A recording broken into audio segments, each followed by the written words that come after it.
Okay, ಒಂದು ಏನು ಹೇಳ್ತಾ ಇದ್ರು ಸರ್ ತುಂಬಾ ಚೆನ್ನಾಗಿ ಹೇಳಿದ್ರು. ಶಾರ್ಟ್ ಟರ್ಮ್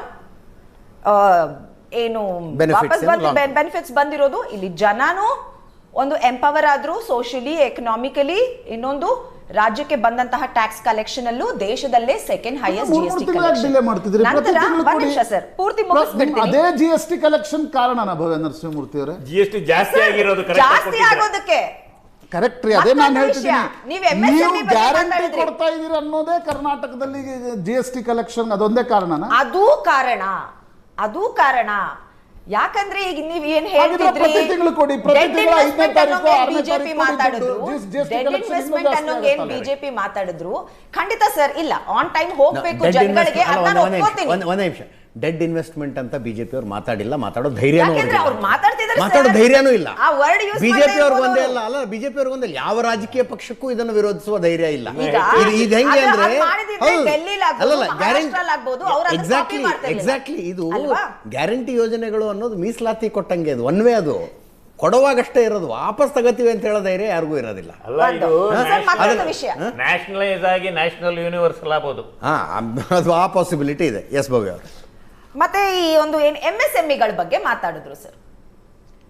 ನೀವು ಹೋಗ್ಬಿಟ್ಟು ರಾಜಾಜಿನಗರ ಇಂಡಸ್ಟ್ರಿಯಲ್ ಎಸ್ಟೇಟ್ ಆಗ್ಬೋದು, ಪೀಣ್ಯಾಲ್ ಆಗ್ಬೋದು, ಬೇರೆ ಕಡೆ ಬೇಡ, ಬೇರೆ ದೇಶದಲ್ಲಿ ಬೇಡ, ಹೋಗ್ಬಿಟ್ಟು ಅಲ್ಲಿರುವಂಥವ್ರನ್ನ ಕೇಳಿ ಯಾವಾಗ ಅವ್ರಿಗೆ ಆಗಿದ್ ಮೋಸ ಅಂತ.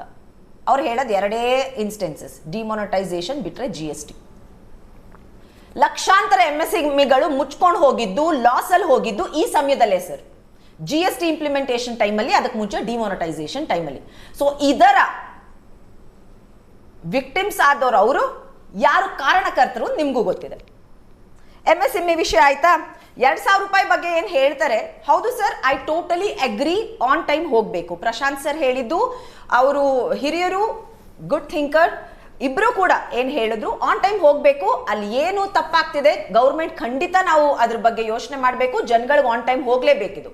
ನೀವು ಕರೆಕ್ಟ್ ಆಗಿ ಆರ್ಗ್ಯುಮೆಂಟ್ ಮಾಡಿದ್ರಿ, ನೀವು ಕಲೆಕ್ಷನ್ ಮಾಡೋದ್ರಲ್ಲಿ 2 ತಿಂಗಳು ಸುಮ್ಮನೆ ಇರ್ತೀರಾ ಅಂತ. ಐ ಟೋಟಲಿ ಅಗ್ರಿ, ಅದೇನ್ ತಪ್ಪಾಗಿದೆ ನಾವು ಸರಿಪಡಿಸ್ಕೊಳ್ಳೇಬೇಕು, ಆನ್ ಟೈಮ್ ಹೋಗ್ಬೇಕು ಗ್ಯಾರಂಟಿ. ಆದ್ರೆ 2,000 ರೂಪಾಯಿ ಆ ಹೆಣ್ಣು ಮಕ್ಕಳ ಜೀವನದಲ್ಲಿ ಒಂದೇ ಒಂದು ಇನ್ಸ್ಟೆನ್ಸ್ ಕೊಡ್ತೀನಿ ಸರ್. ಇವತ್ತು ನಮ್ಮ ದೇಶದಲ್ಲಿ 90% ಜಾಸ್ತಿ ಹೆಣ್ಮಕ್ಳು ಅವರ ಆರೋಗ್ಯದ ಬಗ್ಗೆ ಅವರು ಡಿಸಿಷನ್ ತಗೊಳಕ್ ಆಗ್ತಾ ಇರ್ಲಿಲ್ಲ.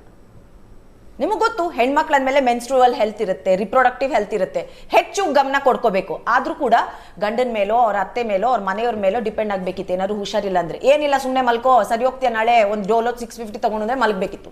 ಇವತ್ತು ಆ 2,000 ರೂಪಾಯಿ ಅವ್ರ ಜೀವನದಲ್ಲಿ ತುಂಬಾ ದೊಡ್ಡ ಬದಲಾವಣೆ ಮಾಡ್ತಿದೆ ಸರ್, ಅವರ ಡಿಸಿಷನ್ಸ್ ತಗೊಳಕ್ಕೆ.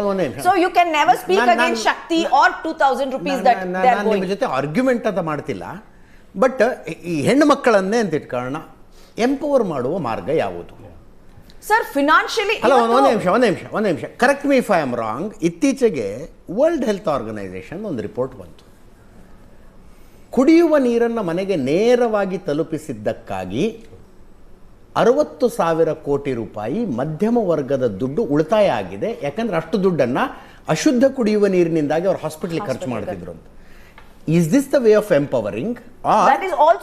ಒಂದು ನಿಮಿಷ, ಆರ್ ನೀವು ಅನಾರೋಗ್ಯ ಆಗಿ ಪರವಾಗಿಲ್ಲ, ಬಟ್ ನಾವು ಟ್ರೀಟ್ಮೆಂಟ್ಗೆ ದುಡ್ಡು ಕೊಡ್ತೀವಿ, ಈಸ್ ದಿಸ್ ದ ಎಂಪವರಿಂಗ್ ಅಂತ? No, I totally agree, that is also sir. ನಾನು ಈ ಒಂದು ಫಿನಾನ್ಷಿಯಲ್ ಇಂಡಿಪೆಂಡೆನ್ಸ್ ಅನ್ನೋದೇನು ಹೆಣ್ಮಕ್ಳಿಗೆ ಬರುತ್ತೆ ಸರ್, ಈ 2,000 ರೂಪಾಯಿ ಸಿಟಿಲಿ ಅಷ್ಟು ಮ್ಯಾಟರ್ ಆಗದೆ ಇರ್ಬೋದು, ಬಟ್ ಹಳ್ಳಿಗಳಲ್ಲಿ ಇವತ್ತು there are a lot of barriers women are facing because they are not financially independent sir. ಹೆಣ್ಣು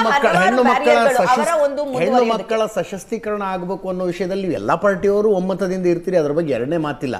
ಅದರ ವೇ ಯಾವುದು ಅಂತ ಕೇಳ್ತಾ ಇದ್ದೀನಿ. ಫಾರ್ ಎಕ್ಸಾಂಪಲ್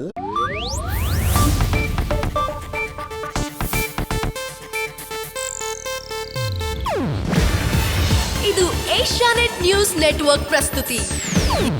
ನೀವು ನೋಡ್ತಿದ್ದೀರಾ ಏಷ್ಯಾನೆಟ್ ಸುವರ್ಣ ನ್ಯೂಸ್.